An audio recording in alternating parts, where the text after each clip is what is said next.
আজ তোমাদের সঙ্গে এমন একটা জায়গা সম্পর্কে শেয়ার করব যে জায়গাটায় গেলে মানুষের যতই সমস্যা থাক, যতই কিছু থাক, মনটা জাস্ট ভালো হয়ে যায়।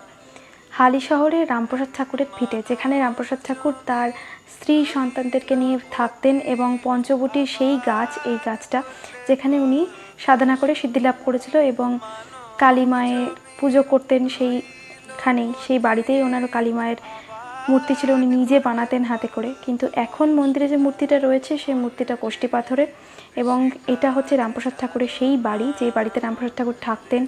এই জায়গাটায় রামপ্রসাদ ঠাকুরের মূর্তি রয়েছে বানানো। আর এই জায়গাটা সেই জায়গা যেখানে রামপ্রসাদ ঠাকুর স্নান করতেন। পুকুর, ওনার বাড়ির পাশেই পুকুরটা ছিল, সেই পুকুরটা এখন এভাবে বাঁধানো হয়েছে। অবশ্যই অবশ্যই রামপ্রসাদ ঠাকুরের বাড়ি আর রামপ্রসাদ ঠাকুরের এই গঙ্গার ঘাটটা গিয়ে একবার হলেও ঘুরে এসো, যারা হালি শহরের কাছাকাছি থাকো।